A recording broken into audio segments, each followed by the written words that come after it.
Když utichne svět a zhasnou světla, když zmizí hlasy i cizí tváře, zůstaneš stát jen s vlastním dechem a tam se láme charakter.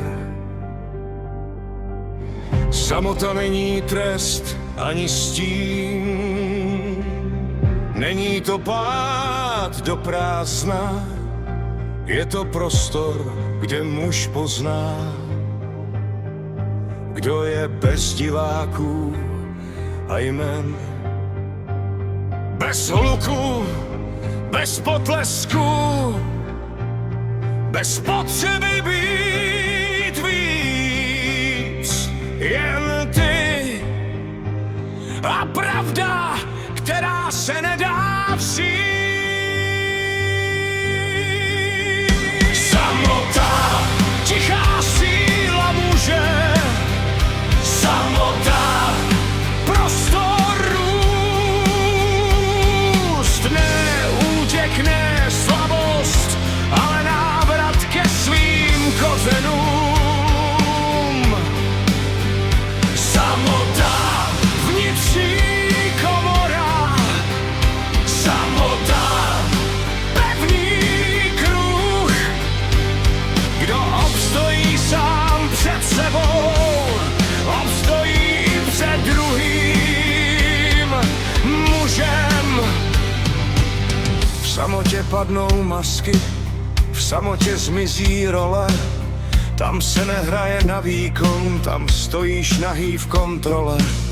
Ne každý vydrží ticho, ne každý snese klid, ale muž, co projde samotou, už nemusí nic skrýt. Bez potvrzení, bez uznání, bez cizího souhlasu,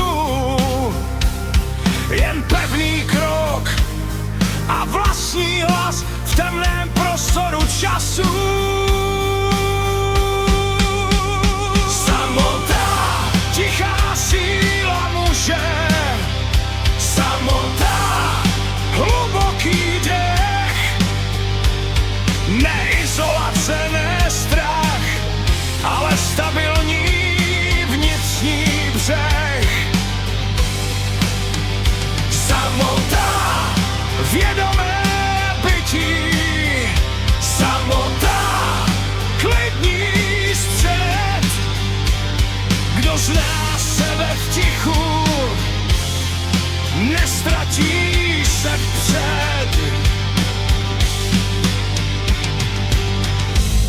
Muž se nerodí v davu, rodí se v tichu.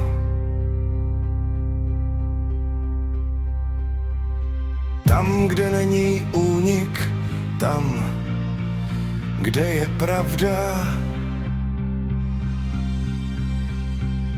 tam vzniká síla, která nepotřebuje svědky.